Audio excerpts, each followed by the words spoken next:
L'apôtre démontre son droit à recevoir son entretien des églises. Libre et apôtre, cette double dignité ne saurait être contestée à Paul, car il a vu le Seigneur et les chrétiens de Corinthe sont son ouvrage, le sceau de son apostolat, 1 à 3. De là, son droit à vivre aux dépens de l'Église, à être marié, comme d'autres de ses compagnons d'œuvre, à ne pas travailler de ses mains pour vivre, 4 à 6. Il prouve ce droit par des exemples empruntés à la vie ordinaire, 7. Par la loi divine, août 2010. Par les biens spirituels qu'il répand et qui lui donnent droit aux biens temporels, auxquels pourtant il a renoncé pour l'amour de l'Évangile, 11, 12. Par les usages du service divin dans l'Ancienne Alliance, 13. Par l'ordre même du Seigneur, 14. Verset 1. Verset 1 à 14. L'apôtre démontre son droit à recevoir son entretien des églises. Le texte reçu place ces deux questions dans un ordre inverse, ne suis-je pas apôtre? Ne suis-je pas libre? Contrairement aux meilleures autorités. Paul venait de dire, 1 Corinthiens 8.13, qu'il se priverait de tout aliment qui pourrait scandaliser son frère. Et pourtant il sait qu'il est libre, aussi libre que ceux qui, à Corinthe, abusaient de leur liberté chrétienne. Bien plus, il est apôtre. Comme apôtre de Jésus-Christ, Paul avait plus encore de liberté et d'autorité que tout autre, s'il y renonce par charité, son exemple en aura d'autant plus de poids et humiliera ceux qui s'autorisent de leurs droits pour froisser les consciences faibles. Or, c'est précisément cet exemple de sa vie personnelle qu'il tient à exposer en présence des insinuations de certains adversaires, verset 3. Il consacre à cela tout ce chapitre, qui n'est point un hors-d'œuvre.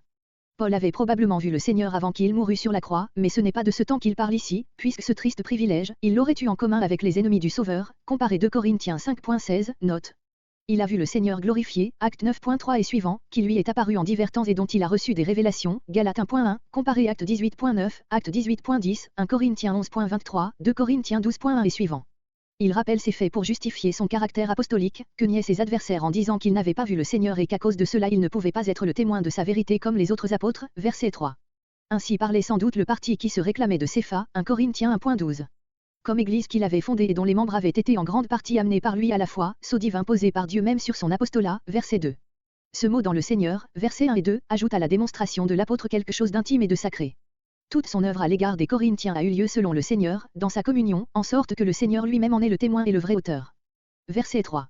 Grec, c'est là mon apologie contre ceux qui m'accusent en jugement, ou, qui font des enquêtes sur moi.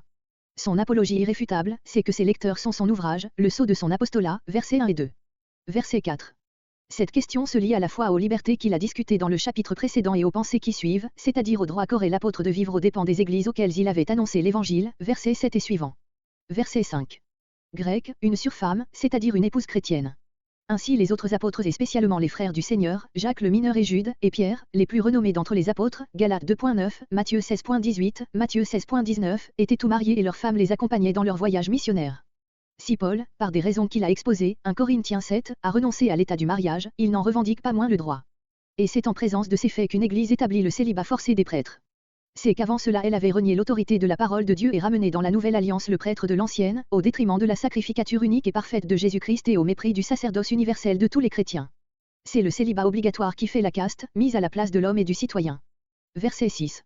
De ne point travailler de leurs mains, à côté de leur œuvre missionnaire, afin de pourvoir à leurs besoins, sans en charger les églises, acte 20.34, acte 18.3, 2 Thessaloniciens 3.8, 2 Thessaloniciens 3.9.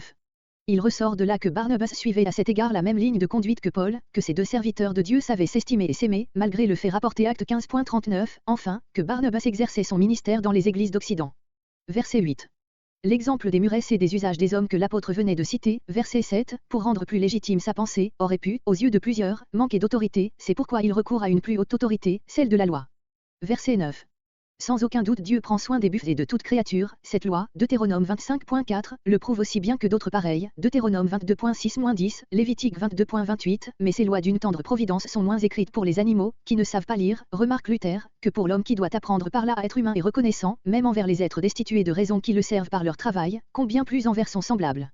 Et combien plus encore le chrétien envers le serviteur de Dieu, qui lui fait part des biens spirituels. Versets entre 10 et 11. Verset 10.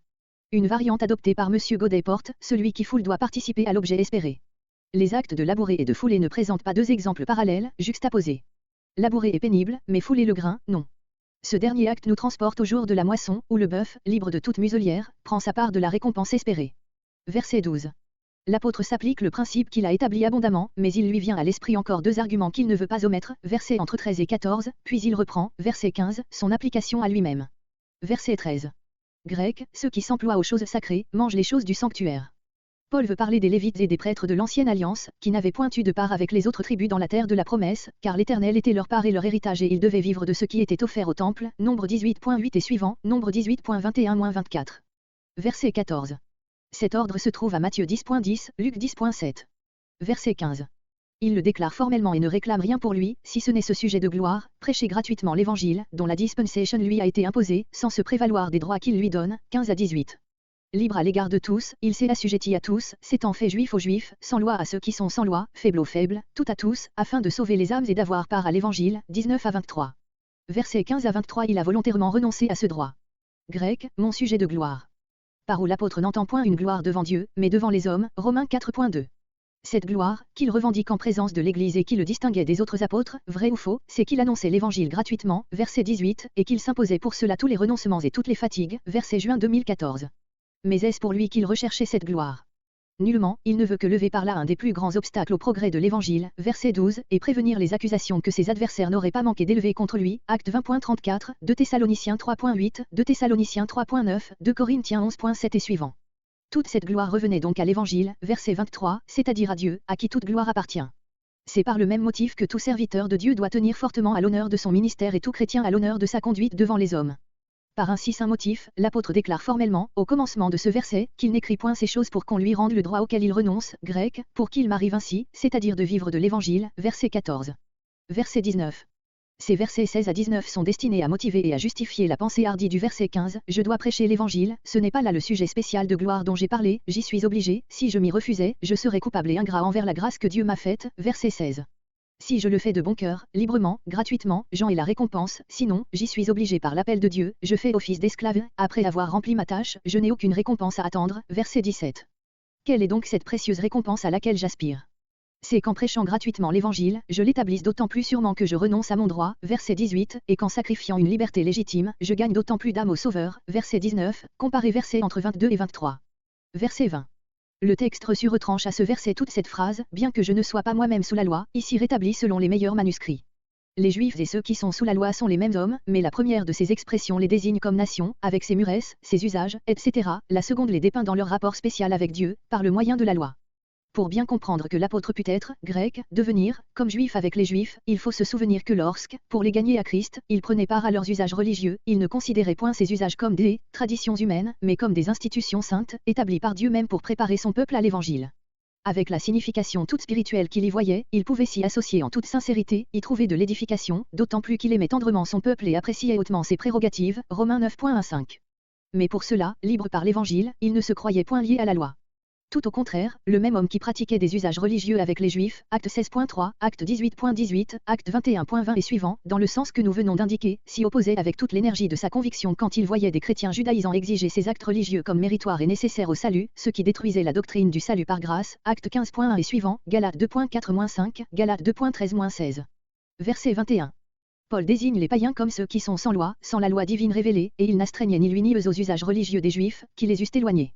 Il n'évitait point d'entrer en relation avec eux et dans sa prédication, il se mettait à leur point de vue, acte 17. Cependant, comme ce mot sans loi, anomos, appliqué à l'apôtre, pouvait être mal compris, il l'explique dans une parenthèse, dont voici la traduction littérale, n'étant point sans loi à Dieu, mais dans la loi à Christ. Être à Christ, c'est bien réellement être dans la loi de Moïse, mais la loi accomplie, Matthieu 5.17, Romains 3.31, Romains 8.4. Verset 22. Les faibles étaient tous ceux qui, juifs ou païens, attachaient de l'importance aux choses extérieures et temporaires, en matière de religion, en particulier ceux dont il a plaidé la cause au chapitre précédent, versets 7 et suivants. Paul, afin de les sauver en les amenant à Jésus-Christ, ne commençait point par heurter leurs préjugés, mais les supportait avec la tolérance de la charité en tout ce qui n'était pas incompatible avec la vérité. Ce principe est admirable, mais il est facile d'en abuser en l'appliquant mal. Grec, afin, en toute manière, absolument, d'en sauver quelques-uns. Ardent amour des âmes. Verset 23. Versets 23 à 33. Il faut s'abstenir même des choses permisseuses, par égard pour les faibles. Ce dernier mot est le meilleur commentaire de ce qui précède, versets 15 à 22, et sert de transition au verset suivant. Se soumettre ainsi au renoncement de la charité, ou, au contraire, revendiquer avec raideur son droit et ses libertés, n'est point une chose indifférente qui ne dépende que de l'arbitraire de chacun, mais c'est la condition indispensable pour servir la cause de l'Évangile et avoir part soi-même aux grâces qu'il renferme, comparez versets 24 à 27. Verset 25. Ce n'est donc pas seulement pour d'autres et par charité envers les faibles, que le chrétien doit savoir renoncer à ses privilèges les plus légitimes, à ses droits, à sa liberté, mais pour lui-même, pour son propre salut. Afin de rendre plus évidente cette sérieuse pensée, l'apôtre l'exprime par deux images qui étaient aussi familières à ses lecteurs qu'elles le sont peu à nos murès actuels. Dans toutes les villes de la Grèce, particulièrement à Corinthe, il y avait une arène publique où s'exécutaient des courses et divers combats, dans lesquels saint Paul voit une image de la vie chrétienne. Ici, le prix, la couronne à remporter par le vainqueur, c'est la vie éternelle, comparé Philippiens 3.12-14, 2 Timothée 2.5, 2 Timothée 4.8. Paul fait remarquer que dans l'arène un seul remporte le prix, c'est qu'il y a beaucoup d'appelés et peu d'élus, Matthieu 7.13, Matthieu 7.14, Luc 13.24, Matthieu 20.16, Matthieu 22.14, 2 Thessaloniciens 3.2. De là, la nécessité d'imiter ces combattants qui s'abstenaient de tout ce qui aurait pu rendre leur corps lourd ou faible et retarder leur course. Verset 26. Dans la course, l'athlète a un but qui est clair devant lui, auquel il sacrifie tout. Dans le combat, il ne perd jamais de vue son adversaire sur lequel tombent ses coups, sans quoi il frapperait l'air, dans le vide. L'application de ces images se présente d'elle-même à tous les esprits. Verset 27. Le premier de ces mots signifie, dans le langage des athlètes, frapper à la figure, le second, conduire en esclavage, subjuguer. En s'appliquant l'image, l'apôtre voit donc ici son adversaire dans son propre corps, dans une liberté charnelle qu'il tient assujettie, Romains 8.13, 1 Pierre 2.11. Il ne veut pas plaider la cause d'un faux ascétisme qu'il condamne lui-même, Colossiens 2.23, mais bien dompter une indépendance licencieuse et exhorter les Corinthiens à crucifier la chair et ses convoitises, Galates 5.13-24, dans un esprit vraiment chrétien. Nous pouvons donc admettre que Paul jugeait qu'il ne lui eût pas été bon d'abandonner son métier manuel pour ne se livrer qu'à sa vocation apostolique, sans pourtant vouloir faire de sa conduite une loi pour d'autres. Cette position de son choix, tout en ayant le droit d'en agir autrement, verset 6, montre une grande délicatesse de conscience, beaucoup de sévérité pour lui-même, unie à beaucoup de tolérance pour les autres. Also 100. Avoir longtemps annoncé à d'autres le salut et s'en voir finalement soi-même exclu, ce serait être victime de l'illusion la plus funeste. Voilà pourquoi l'apôtre renonce plutôt aux droits et aux libertés que l'Évangile lui accorde.